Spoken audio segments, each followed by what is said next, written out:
ಭಾಗದಲ್ಲಿರ್ತಕ್ಕಂಥ ಎಲ್ಲ ನಾಯಕರಿಗೂ, ಈ ಭಾಗದಲ್ಲಿರ್ತಕ್ಕಂಥ ಎಲ್ಲ ನಾಯಕರಿಗೂ, ಇಲ್ಲೇ ಕೊಟ್ಟಿರ್ತಕ್ಕಂಥ ಎಲ್ಲ ನಾಯಕರಿಗೂ, ಮುಂದೆ ಕೊಟ್ಟಿರ್ತಕ್ಕಂಥ ಎಲ್ಲ ನನ್ನ ಮಕ್ಕಳ ಬಾಂಧವರು ಹಾಗೂ ನಾಯಕರಿಗೂ ನಿಮ್ಮ ಶಾಸಕರಾಗಿ ಮೊದಲ ಮಾಡುವ ನಮಸ್ಕಾರ ತಿಳಿಸ್ತಾ, ಇವತ್ತು ದಿವಸ ಏನು ಈ ಕಾರ್ಯಕ್ರಮ ಆಯೋಜನೆ ಮಾಡಿರ್ತಕ್ಕಂಥ ಕೆಲವರು ಈ ಪಂಚಾಯತಿ ಮತ್ತು ನಾಲ್ಕು ಪಂಚಾಯತಿ ಲೀಡರ್ಗೆ ಸಾಕಷ್ಟು ಜನ ಕಷ್ಟ ಬಿದ್ದು, ನೈಜೆಲ್ಲ ಕಷ್ಟ ಬಿದ್ದು ಈ ಕಾರ್ಯಕ್ರಮ ಆಯೋಜನೆ ಮಾಡಿದ್ದಾರೆ. ತುಂಬಾ ಅಚ್ಚುಕಟ್ಟಾಗಿ ಆಯೋಜನೆ ಮಾಡಿದ್ದಾರೆ. ಆಯೋಜನೆ ಮಾಡಿರ್ತಕ್ಕಂಥ ಎಲ್ಲ ನಾಯಕರಿಗೂ ಮನಸ್ಫೂರ್ತಿಯಾಗಿ ಹೊಂದಿಸುತ್ತಾ, ಇವತ್ತೇನು ಮತಯಾಚನೆ ಮಾಡಲಿಕ್ಕೆ ಈ ನಾಲ್ಕು ಪಂಚಾಯತಿಗೆ ಕ್ಯಾಂಡಿಡೇಟ್ ಸಮಾವೇಶ ಬಂದಿದ್ದೀವಿ. ನಾವೆಲ್ಲರೂ ಗೊತ್ತಿದೆ, ನಮ್ಮ ಬಿಜೆಪಿ ಮತ್ತು ಜೆಡಿಎಸ್ ಪಕ್ಷದ ಅಭ್ಯರ್ಥಿಯಾಗಿರ್ತಕ್ಕಂಥ ನಮ್ಮ ಮಲ್ಲೇಶ್ ಬಾಬು. ಇವತ್ತು ನೀವು ಮಲ್ಲೇಶ್ ಬಾಬುಗೆ ಕೇಳಿರ್ಬೋದು, ತುಂಬಾ ಮೃದು ಸ್ವಭಾವಿ, ಬೇರೆಯವರ ಜ್ವರ ಮಾತಾಡಲಿಕ್ಕೆ ಹೋಗಿಲ್ಲ, ಮೃದು ಸ್ವಭಾವಿ. ಆದರೂ 2 ಸಾರಿ ಹೋಗಿರ್ತಕ್ಕಂಥ ಮಲ್ಲೇಶ್ ಬಾಬು ಅವರಿಗೆ ನಮ್ಮ ಪಕ್ಷದ ಮತ್ತು ಜೆಡಿಎಸ್ ಪಕ್ಷದ ಬಿಜೆಪಿ ಪಕ್ಷದ ಅಭ್ಯರ್ಥಿಯನ್ನ ಮಾಡಿದ್ದೀವಿ. ಇದೆಲ್ಲ 26ನೇ ತಾರೀಕು ನಾವೆಲ್ಲ ಓಟ್ ಕೊಡೋ ಮುಖಾಂತರವಾಗಿ ಮತ್ತೊಮ್ಮೆ ದೇಶಕ್ಕೆ ನಮಗೆ ಬೇಕು, ಅಭಿವೃದ್ಧಿ ಹರಿಕಾರ ಬೇಕು, ಮೋದಿ ಬೇಕು ಅಂತಂದ್ರೆ ದಯವಿಟ್ಟು ಮಲ್ಲೇಶ್ ಬಾಬು ಅವರನ್ನ ರೇಟ್ ಹಾಕೋ ಮುಖಾಂತರವಾಗಿ ನಾವೆಲ್ಲ ಗೆಲ್ಲಿಸಬೇಕು. ನಮ್ಮ ರೇಟನ್ನು ಇನ್ನೊಬ್ಬ ಉಳಿಬೇಕು ಅಂತಂದ್ರೆ ನಾವು ಉಳಿಬೇಕು. ಮುಂದೆ ದಿವಸದ ಮಕ್ಕಳು ಉಳಿಬೇಕು ಅಂತಂದ್ರೆ ಇವತ್ತು ಮತ್ತೊಮ್ಮೆ ಮೋದಿ ಬೇಕಾಗುತ್ತೆ. ನಮ್ಮ ಮಕ್ಕಳಿಗೆ ಈ ಗುಣಮಟ್ಟದಲ್ಲಿ ನಮ್ಮ ಕಾಂಗ್ರೆಸ್ ಬಿಟ್ಟರೆ ಬಿಜೆಪಿ ನಮಗೆ ಅರ್ಥ ಪಕ್ಷಗಳಿಗೆ ನಾವು ಎಲ್ಲ ವಿಷಯಗಳಲ್ಲೂ ಕೂಡ ಬಿಜೆಪಿಗೂ ನಾವು ಅರ್ಥ ಪಕ್ಷಕ್ಕೆ, ಬಟ್ ನಮ್ದು ಪೈಪೋಟಿ ಜಿದ್ದಾಜಿದ್ದಿ ನಮಗೂ ಕಾಂಗ್ರೆಸ್ ಅವ್ರಿಗೆ. ಕಾಂಗ್ರೆಸ್ ಪ್ರತಿ ತಿಂಗಳು ಪ್ರತಿ ನೋಡ್ತಾವ್ರಿ, ಪ್ರತಿ ಕಡೆ ಹೇಳ್ತಾ ಇದ್ದಾರೆ ನಾವು ಗ್ಯಾರಂಟಿ ಕೊಟ್ವಿ. ಒಂದು ದಿವಸ ಏನಾದ್ರು ವಿಶ್ವದ ನಾಯಕ ಅಂತ ಹೇಳೋದು ನಾವು ನರೇಂದ್ರ ಮೋದಿ ಇದೆ ಅಂದ್ರೆ ಇವತ್ತು ಕಾಂಗ್ರೆಸ್ ನಾವು ಯಾರು ಬದುಕ್ತಾ ಇರಲಿಲ್ಲ. ಇಡೀ ಪ್ರಪಂಚದಲ್ಲಿ ಭಾರತಕ್ಕೆ ಪ್ರಿಯಾಗಿ ಕನ್ನಡ ಪಕ್ಷ ಮಾಡ್ತಕ್ಕಂಥ ನರೇಂದ್ರ ಮೋದಿ ಅವರು. ಹಾಗೂ ಆ ಕನ್ನಡ ಪಕ್ಷದಲ್ಲಿ ಪ್ರತಿ ತಲೆಗೂ ಪ್ರತಿ ಅಕ್ಕೂ ಪ್ರತಿ ತೆಗೆಗೂ 10 kg ಅಕ್ಕಿ ಕೊಡ್ತಕ್ಕಂಥ ಮಹಾತ್ಮ ಯಾರು ಅಂದ್ರೆ ಅದು ನರೇಂದ್ರ ಮೋದಿ ಅವರು. ರೊಡವೆ ಬಸ್ರಿ ನಿಮಗೆ ಗೊತ್ತಿರಲಿ. ಸಾಕಷ್ಟು ಜನ ಕುಡಿದ್ರೆ ಮಾತ್ರ ಗೊತ್ತಿನ ವಿಷಯ ಏನಾಗಿದೆ ಪರಿಸ್ಥಿತಿ ಅಂತ. ಹೌದಾನೆ, ಗಂಡ ಕಿತ್ತ ಹೆಂಡತಿ ಕೊಟ್ಟ, ಮಗಳ ಕಡೆಗೆ ಗಂಡ ಕಿತ್ತ, ನುಡಿದಂತೆ ಬಂದಿದ್ದೇವೆ. ಇವ್ರು ಕೂಡ 2,000 ರೂಪಾಯಿನ ಸಂಸಾರ ಆಗಂಗಿದ್ರೆ ಬಹುಶಃ ಪ್ರಪಂಚ ಎಲ್ಲ ಕಡೆ ಕಾಂಗ್ರೆಸ್ ಹೋಗ್ಬಿಡ್ತಾ ಇದೆ. ಇವತ್ತು ಕಾಂಗ್ರೆಸ್ ಸರ್ಕಾರ ಬರ್ತಾ ಪದಕ್ಕೆ ಬಂದಿದೆ, ಹತ್ತಿರಕ್ಕೆ ಬಂದಿದೆ. ಸಾಕಷ್ಟು ಜನ ಮಹಾತ್ಮರು ಹೋರಾಟದಲ್ಲಿ ಮಾತಾಡ್ತಾರೆ.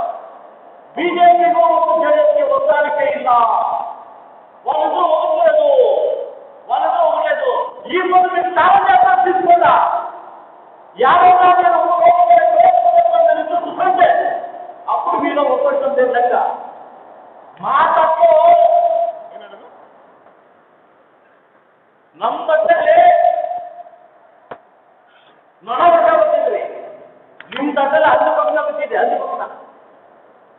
ಘಟಬಂಧ ಒಂದು ಕಡೆ, ಒಂದು ಕಡೆ ಅಡಿಗೆ ಕೊಟ್ಟರೆ ನಾವೆಲ್ಲ ರಾಜೀನಾಮೆ ಕೊಡ್ತೀವಿ ಅಂತ ಹೊರಟೋರು ನೀವು. ಇಡೀ ಕೇಂದ್ರ ಮಾನವನ ಚೆಲ್ಲೋರು ನೀವು. ಎಲ್ಲ ಕೂಸಿದ ಸಿಎಂನ ಬೀದಿಗಿಳಿದ ನೀವು. ಯಾವತ್ತೂ ಬಲಗೈ ಸಮಾಜದಲ್ಲಿ ಮತ್ತೊಂದು ಅರ್ಜಿ ಹಾಕಿರ್ಲಿಲ್ಲ ನಮಗೆ ಕೊಡಿಸಿ ಅಂತ. ಸುಮ್ಮನೆ ಬಲಗೈ ಸಮಾಜ ಹೆಸರು ಹೇಳ್ಕೊಂಡು ನಿಮ್ ಬೆಳೆ ಬೇಯಿಸ್ಕೊಳ್ಳೋಕೋಸ್ಕರ ಇವತ್ತು ನಮ್ಮನ್ನ ಆಚೆ ಗೆದ್ರಿ. ಕಾಯಿರಿ 26ನೇ ತಾರೀಕು ಉತ್ತರ ಕೊಡ್ತಕ್ಕಂಥ ಸಮಯ ಬಂದಿದೆ. ಅದು ಕೊಡ್ತಾರೆ ಜಿಲ್ಲೆ ಕಾಯ್ದೆ ಬಲಗೈ ಸಮಾಜರು. ಇವತ್ತು ಯಾವ ಬಲಗೈ ಸಮಾಜ ಕೂಡ ನಿಮ್ಮನ್ನು ಕೇಳಿಲ್ಲ ನಾವು ನಮಗೆ ಕೊಡಿಸಿ ಅಂತ. ಅದು ನಾಟಕ ಆಡಲಿ. ಬಲಗೈ ಸಮಾಜ ಅನ್ಯಾಯ ಆಗ್ತಾ ಇದೆ. ಸಾಮಾಜಿಕ ನ್ಯಾಯ ಕೊಡಿಸಿ ಸಮಾಜದಾಗ ಮಲ್ಲೇಶ್ ಬಾಬು ಓಟು.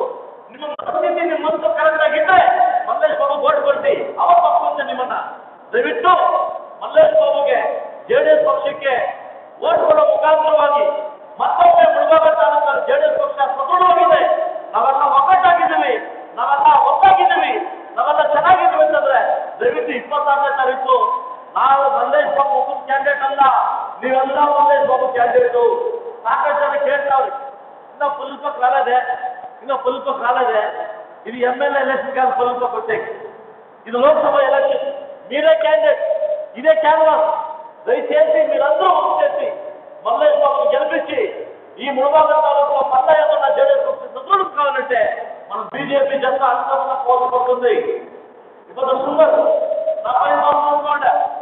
ఇప్పుడు మన క్యాన్సర్ చేస్తాం. ಇವತ್ತು మన ಕೃಷ್ಣಮನ್ನ ನಾನು ಓಡಿಸಿದ చూసా ఈ పని నా జత వచ్చిందా అది రాజకీయం వేరే ఈ పనులు ఇవంతా ఒకటేనా ఏమన్నా ఒకటేనా మేమిద్దరం ఒకటేనా జేడీఎస్ వచ్చా అది బీజేపీ వచ్చా ఒకటేనా మేము ఉన్న కోర్టు కూర్చుంది ముందు 50 పార్టీ ఉన్నాడు టీపీ రాని జిల్లా పంచాయతీ రాని మున్సిపాలిటీ రాని ముందు 50 ఎలక్షన్ కానీ మేమన్నా ఉందా కోర్టు వస్తుంది ఈ వందానికి వచ్చేసి ఇప్పుడు మాత్రం కాదు ముందు కూడా చాలా పనుల్లో బాగుంటుందని చెప్తా రేపు మన్నాడు శ్రీరామనవమి అంటే